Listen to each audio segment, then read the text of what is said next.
E o DF registrou, infelizmente, o primeiro caso de feminicídio deste ano.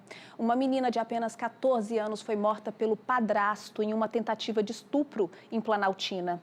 Esse homem tem diversas passagens pela polícia por crimes de violência sexual, acredite, inclusive contra a própria mãe. E ele é o mesmo que nós mostramos aqui no Boa Tarde DF na quarta-feira, roubando um carro em plena luz do dia no Itapuã.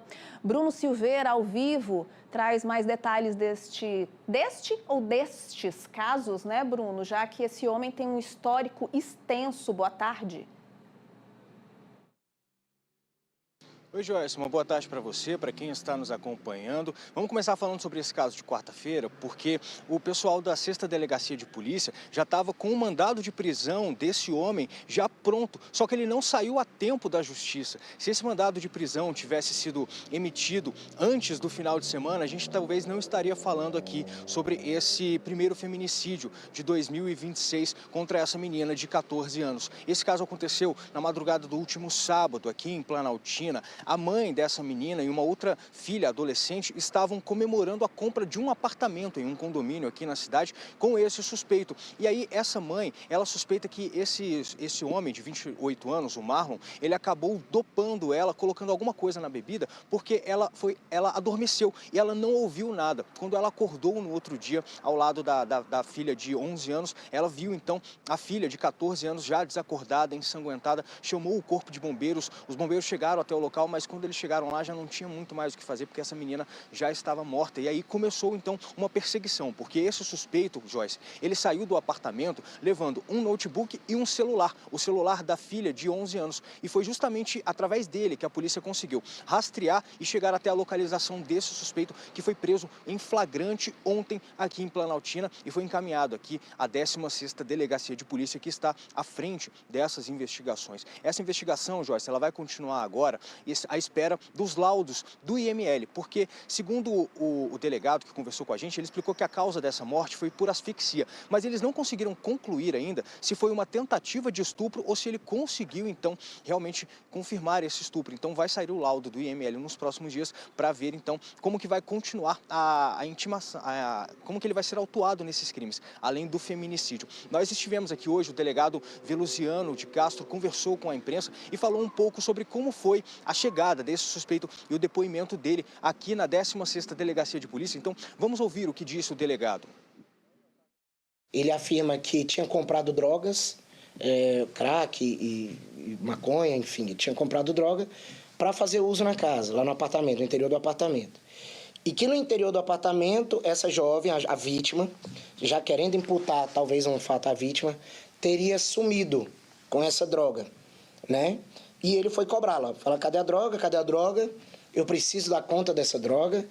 E ela então não teria informado para ele onde que estaria, ele teria ficado revoltado, causado ira nele, e que ele teria dado um mata-leão na vítima.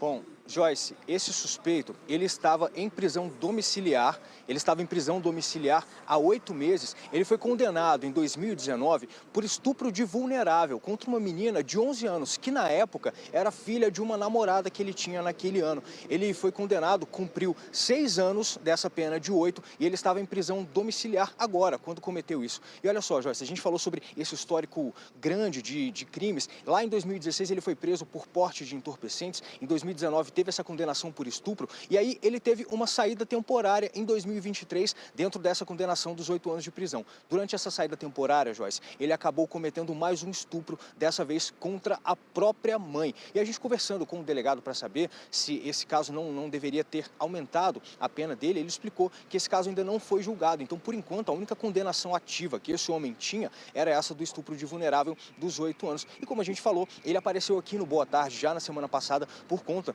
desse furto lá no Itapuã. Os agentes já estavam com tudo pronto para o pedido de prisão preventiva dele, mas infelizmente esse pedido não saiu a tempo na justiça e se esse pedido tivesse sido feito, ele tivesse sido preso durante essa semana, a gente não estaria aqui hoje falando sobre esse caso.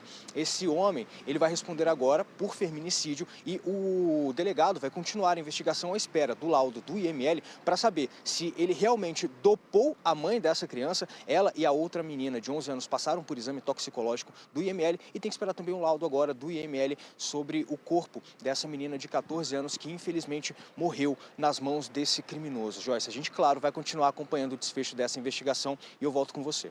Mais cedo ou mais tarde, eu sei que é muito negativo da minha parte o que eu vou dizer, esse homem iria cometer um crime contra essa menina. Porque se ele já tinha estuprado a filha de uma namorada, uma criança de 11 anos, uma pessoa que é capaz de estuprar, de cometer uma violência sexual contra a própria mãe num saidão de Natal, ele estuprou a mãe no dia 23 de dezembro, ele estuprou a própria mãe, é inacreditável. Quando a gente chega a esse nível de brutalidade, não dá para esperar uma outra coisa. E o que me preocupa é um homem de 28 anos, que vamos colocar que ele pegue uma pena de 20 anos, com 48 anos ele vai estar nas ruas.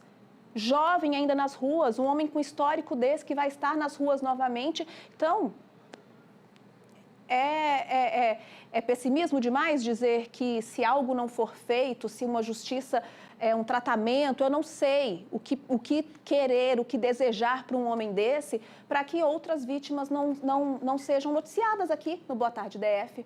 Obrigada, Bruno.